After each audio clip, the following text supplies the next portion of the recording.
Hello everyone and welcome back to TowerGate. It is TowerGate day number 750, April the 13th, 2019, Saturday. Thank you so much for tuning in to this morning's TowerGate video.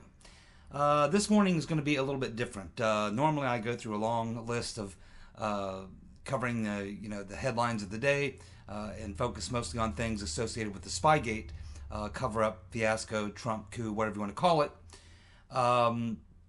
But I want to focus on something a little bit different this morning and a little different approach, and I'll get to that just as soon as I cover just a couple, just a couple things that happened in the past 24 hours that are worth noting regarding the Spygate story, and then I want to move into something a little bit different than what we normally do.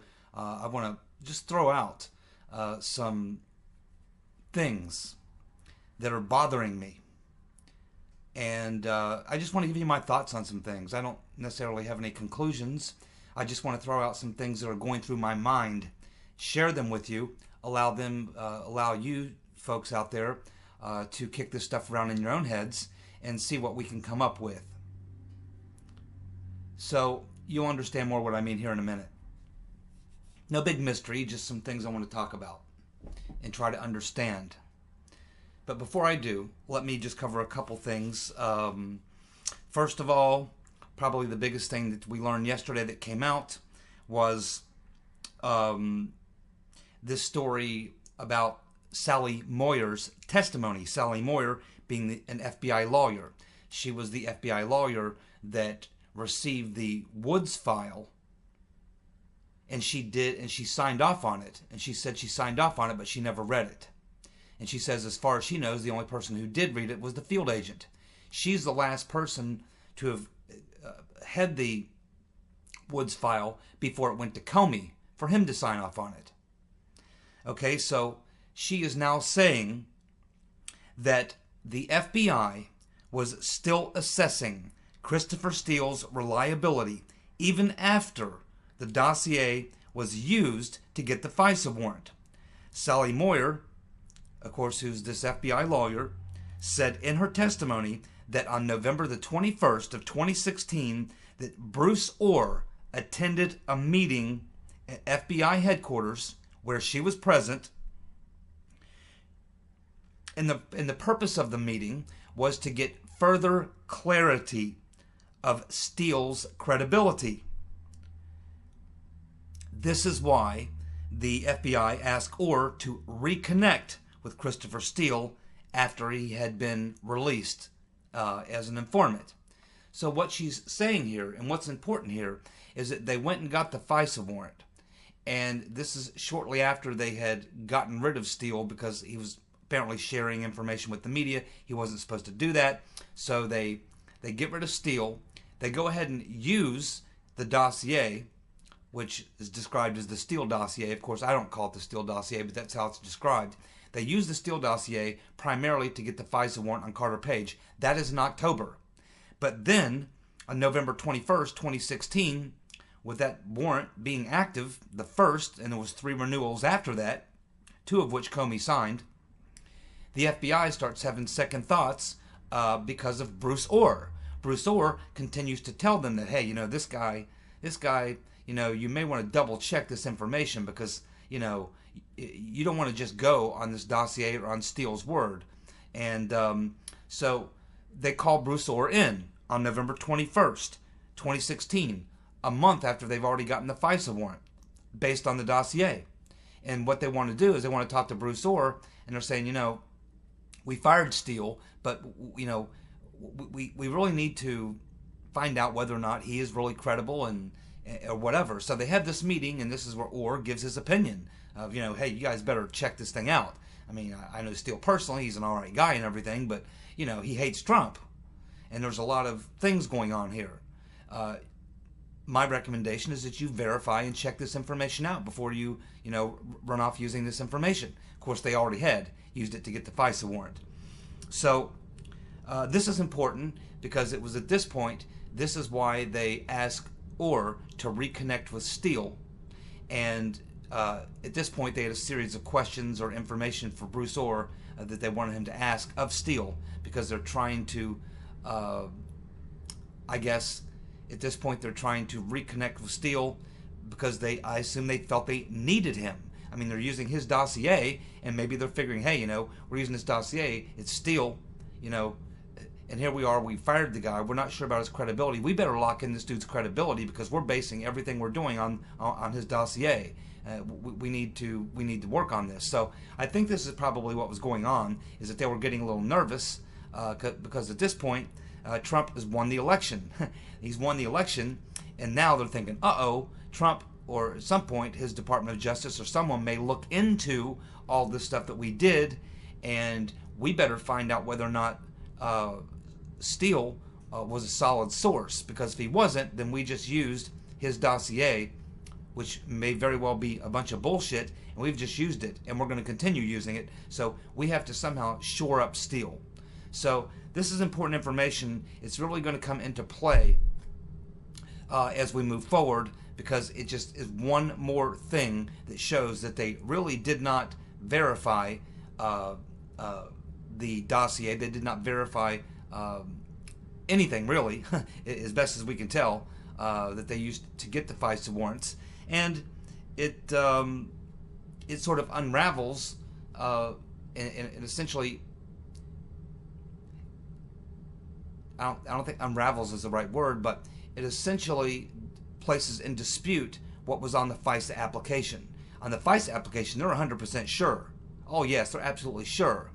Yet, in the FISA application, saying how sure they were, now we have a month after they get the FISA, they're still scratching their head wondering if Steele's legit, if the dossier is legit, So this is very damaging. And also, she's talking about the fact that she got the Woods file, and she was the last one to get it before giving it to Comey. She says she signed off on it without reading it.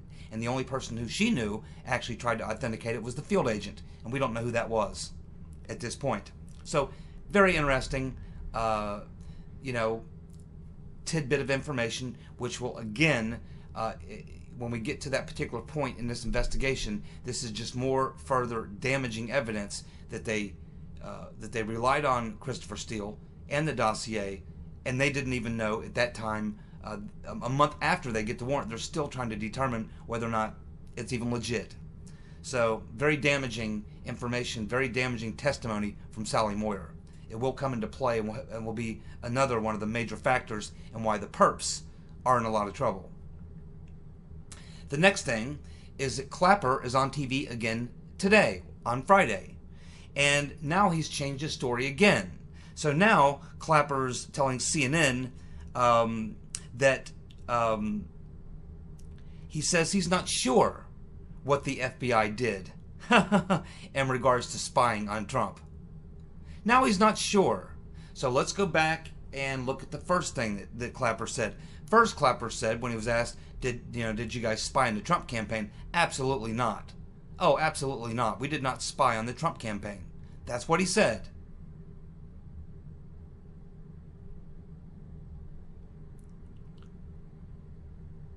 Then he was asked that if in fact there was spying going on the Trump campaign, FISA warrants and things and such, would he know about it? And he said, oh yeah, if there were been FISA warrants spying on the Trump campaign, I would have known about it.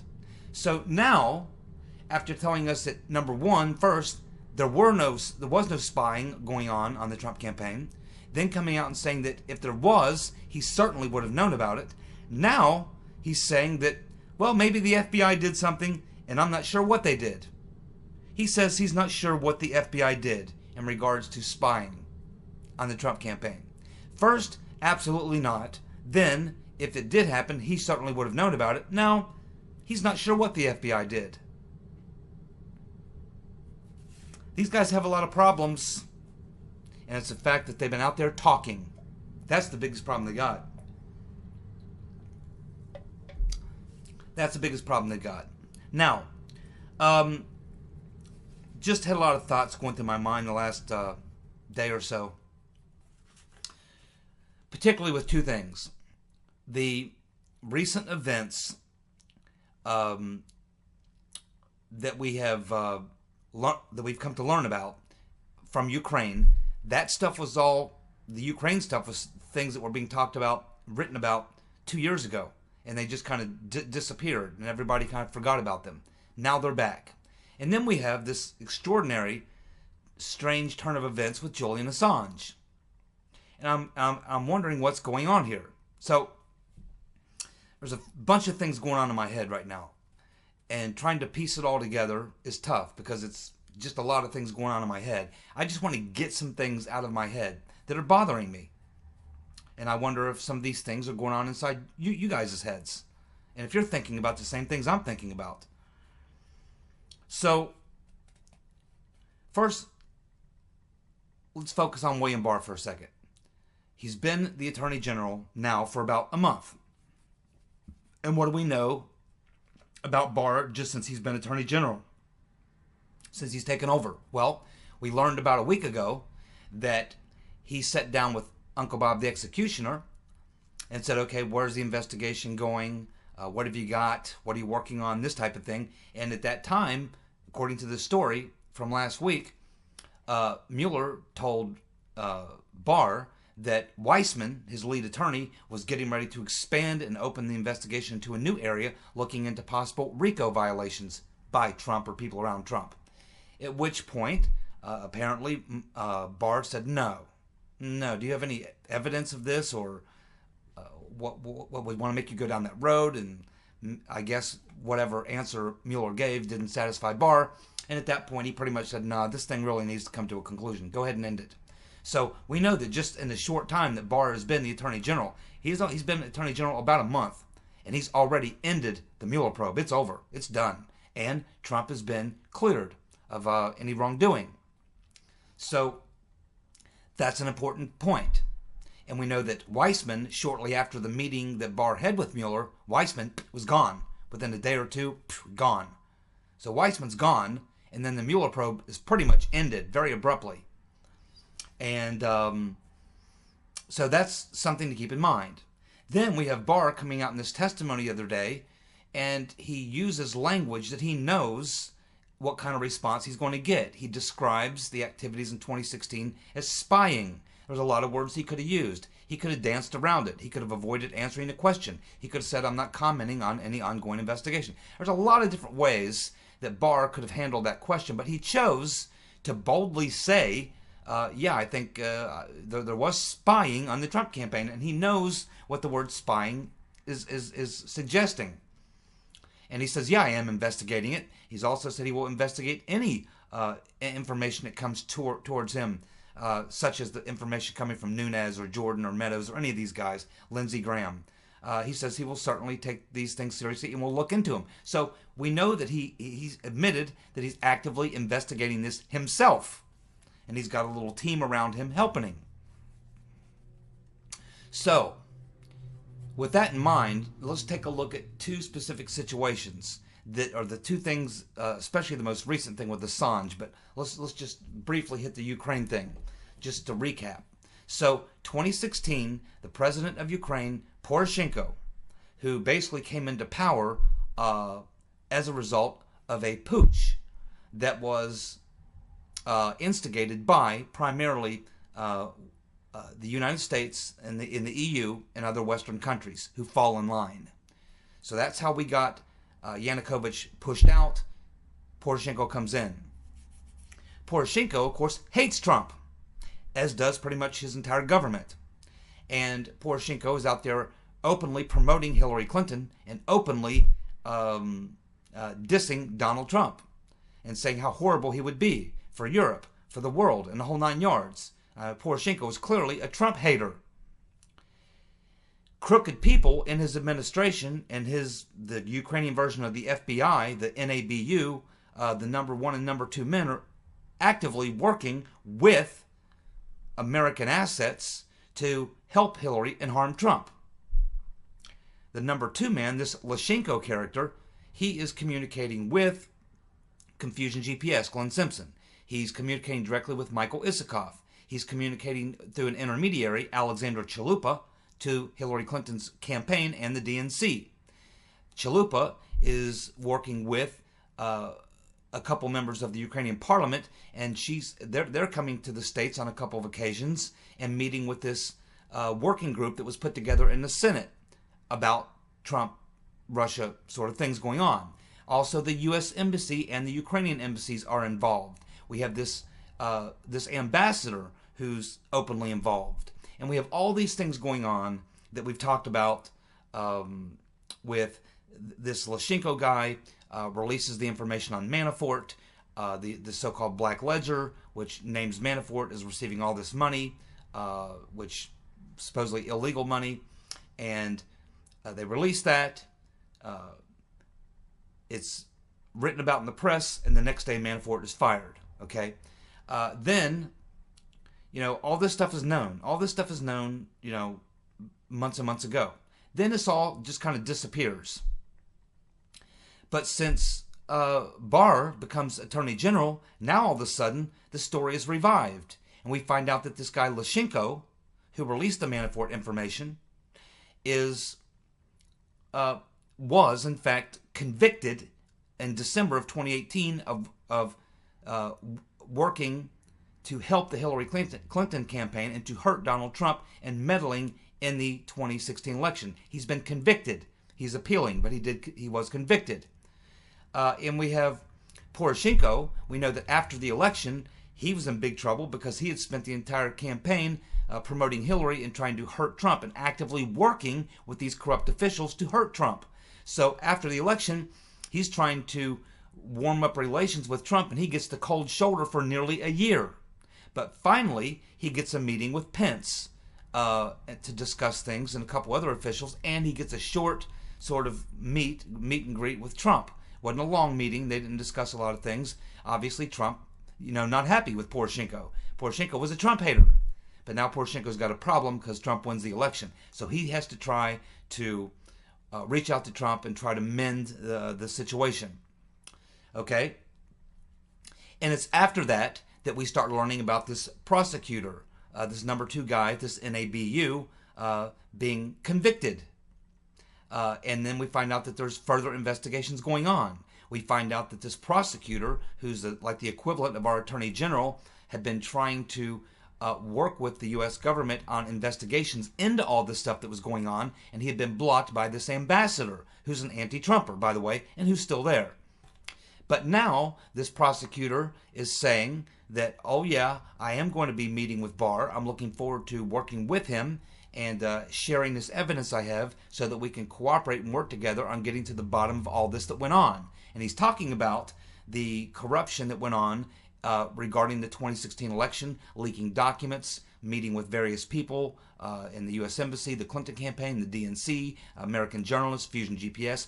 All this stuff is what this Ukrainian prosecutor wants to discuss with Barr. And now we're learning that before this guy couldn't, these prosecutors couldn't even get their visas. They were being blocked by the ambassador. But now it appears he's pretty confident he is going to be able to sit down with Barr and discuss these things. So in other words, there's been a major turn of events. And when Poroshenko was here, he got what he really came for. He wanted political and military support, which Obama would not even really give him. Obama would give him political support, but not the military hardware that he had wanted. Trump gave it to him. So it looks like to me that a deal was cut. It looks like to me that things that Poroshenko wanted, things that he wanted, he is getting. And it appears that as that's happening, these things that were suppressed for 2 years are suddenly coming to light. They're coming back. And now it appears that this prosecutor in Ukraine may actually get a sit down with Barr and may discuss how to work together on unraveling all this corruption that was going on in Ukraine, working with various U.S. persons in the 2016 election to harm Trump and help Hillary. So we have that all going on. But then, out of the blue,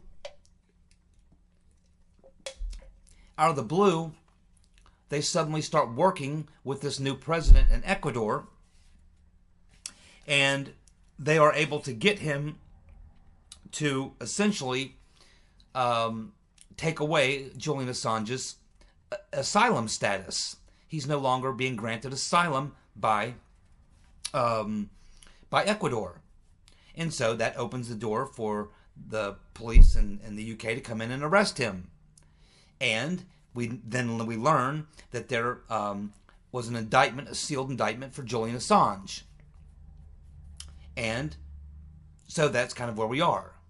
Now, these things to me are peculiar because things happen for a reason. These are not just things happening. There's a reason that these things happened in Ukraine. And there's a reason that this stuff happened with Assange. So let's go through some of the facts that we know about regarding the Assange situation and see what we can make of it.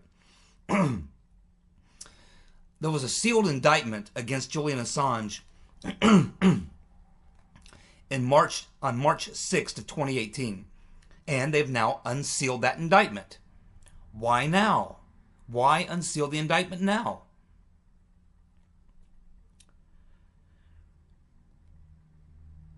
Now keep in mind that this happens after the special counsel's report comes out. And it was Trump's Department of Justice, that would be Barr, who actually made the deal with this Ecuadorian president to roll back Assange's asylum and then to unseal Assange's indictment. Barr is primarily the guy who would make the call to unseal the indictment. Why did Barr do that? Why does William Barr want Julian Assange all of a sudden? Then, the next thing, Barr testifies and says that the Trump campaign was spied on. Then, he says he's going to investigate the origins of the investigation into Trump. Now, Mueller never charged Assange with anything having to do with Russia, WikiLeaks releases, or collusion with Trump or campaign officials. The origin of the Russian narrative, as we know, was the claim by the DNC and CrowdStrike that the Russians had hacked the DNC servers. And now here's another important fact. Assange can provide evidence to show who actually did provide WikiLeaks with the DNC emails. So you have to wonder whether or not Barr may offer Assange a deal. Testimony and documentary evidence of who provided WikiLeaks with the DNC emails in exchange for his freedom. And why such an unusual indictment now? The charge against Assange by the U.S. is that he and WikiLeaks aided a source, that would be Bradley Manning, or Chelsea Manning, whatever you want to call him, in breaking into the DoD systems. And, of course, this is a very tough thing to prove. And, of course, Manning isn't talking. He was asked about this, and he won't comment on it, which is why they put him back in jail. Because he wouldn't confirm the allegation that Julian Assange or WikiLeaks helped him break into the DoD to be able to get that video footage that he showed back in 2010. Now, legal experts are saying that it is a very tough case for the government to win. First of all, because essentially the crime that they're looking at is a computer fraud / conspiracy crime. Well, the statute of limitations is 5 years. This occurred back in 2010, which means that the statute of limitations ran out on this particular crime 3 years ago. The only way that they could extend that and get the other 3 years, a total of 8 years, which is where they are right now, is to say it's somehow linked with terrorism. That's going to be a very difficult thing to do.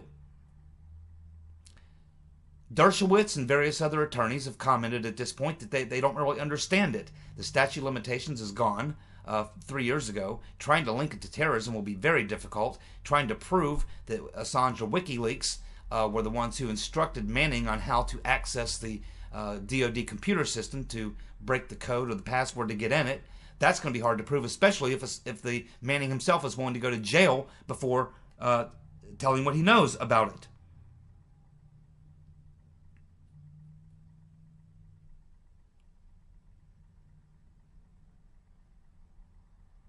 Then we have Trump. He comes out and he's asking a press conference about what's going on with Julian Assange, and he acts like he knows nothing about it. And he says, well, you know, what happens to Assange is totally up to Attorney General Barr. These are all very interesting facts when you put them all together. They tell us something, I'm just not sure what. The most common knee-jerk reaction to all this is that they want to get Assange because they want to shut him up. Maybe. I mean, do I expect that we're going to see Julian Assange in open hearings in a public courtroom or in congressional hearings? Not a chance. He knows too many things.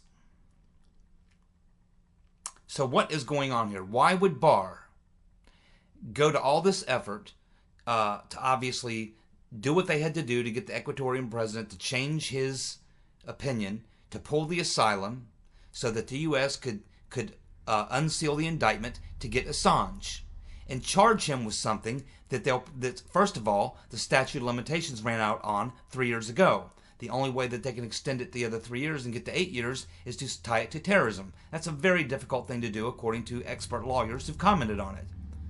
Barr would certainly know this. So what's the point? Just to harass Julian Assange?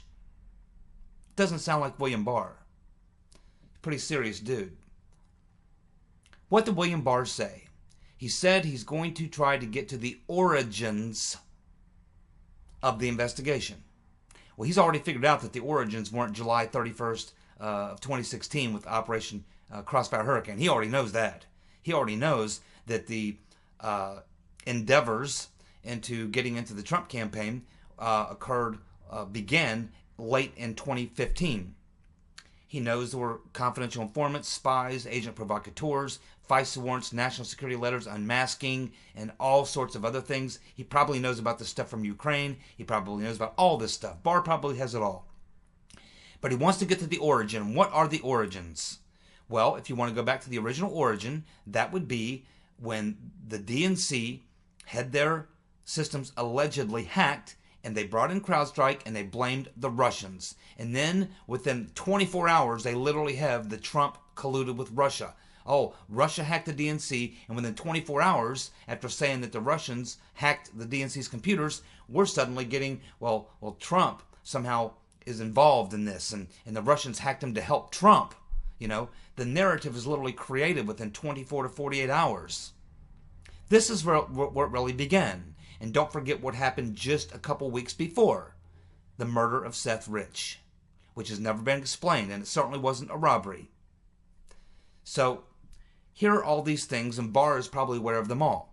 And he says he wants to get to the origin. Well, there is the origin of the real Russia narrative. That was where it was born. The DNC getting hacked. Who is the one person who could actually produce the evidence of exactly who did give Julian Assange and WikiLeaks those emails? It's Julian Assange. And he said it was not the Russians nor any state actor. Mueller did not even attempt to interview Assange. Barr has to be scratching his head and going, So it all pretty much started right here. The DNC claiming they were hacked by the Russians. And then shortly afterwards, we get the Trump-Russia collusion. The next thing you know, we have spies in the campaign, we have FISA warrants, we have national security letters, we have unmaskings, all this stuff going on. That is the origin. And isn't that what Barr said he's looking at? The origins. There it is.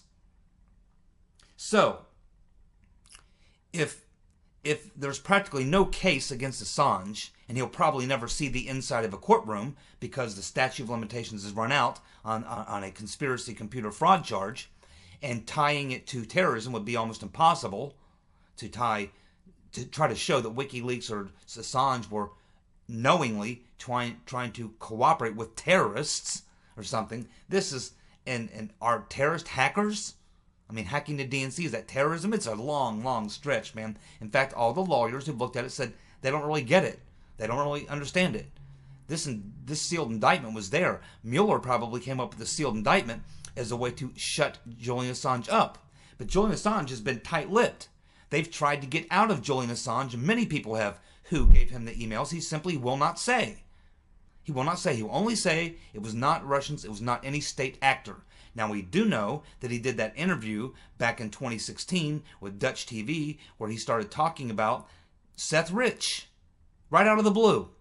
And then in the same conversation, he links that to, informants go to great lengths and take great risks to get information to us, in the same breath that he's talking about Seth Rich.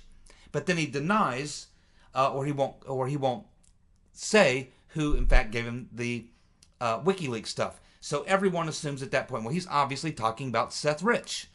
I mean, why would he take two completely different things, people providing information to WikiLeaks, taking risks, and then drop Julian Assange, and then drop Seth Rich, his murder, and talk about setting up a reward? Bill Barr knows all this. He knows all this. He also knows Julian Assange is the one guy who can produce the evidence that can, if you want to get to the origin, it's Assange who can tell you who actually hacked the DNC, or who actually got the information from the DNC and gave it to WikiLeaks. So is all this that we're seeing, this move to get the Ecuadorian government to reject Assange's asylum so that he can be, taken from the embassy by force if necessary, like they did with the British police, but so that the U.S. can go in there and get him, and then they unseal the indictment, so that opens the door. So now that that's been done, the only thing that the United States government has to do is go to the British courts and provide the information, the reason why they want Assange extradited. And that won't be any problem, of course, because we know about the British and the involvement that they had in spying and being a big role player in spying on the Trump campaign. They're involved in the conspiracy.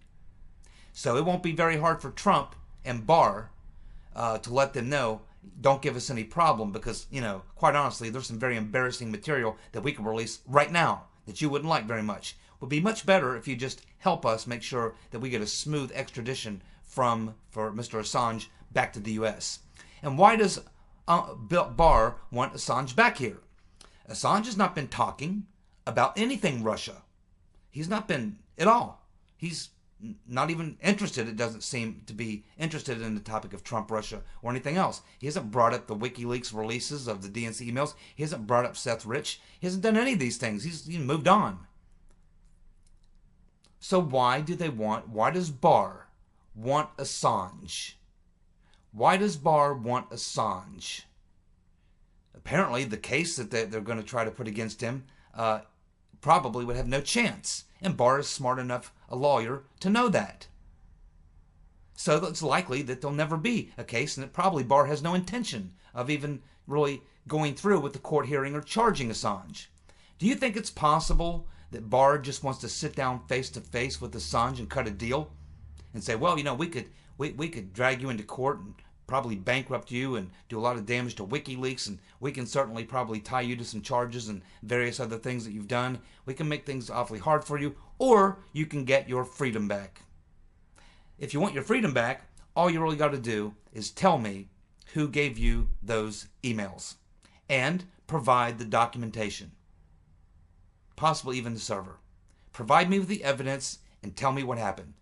You get your freedom. Do you think that this whole thing with Assange is Barr trying to get Assange in a situation where he almost has to come clean and tell the truth about where he got those emails and provide the evidence? Because he's the one person who can. And what did Barr say? He wants to get to the origins. And what is the origin? The alleged hack of the DNC started the Russian narrative. That's the origin. That's what Barr wants. The only person who can give him the truth on it is Assange. That's what's going on in my head. What do you guys think about that? What do you think about that? A little conspiratorial, I know, but it's a possibility. It's the only thing that makes sense to me. How about you? I'll look forward to reading the comments. Thanks so much for tuning in. I'll be back tomorrow with more TowerGate. See you. Bye.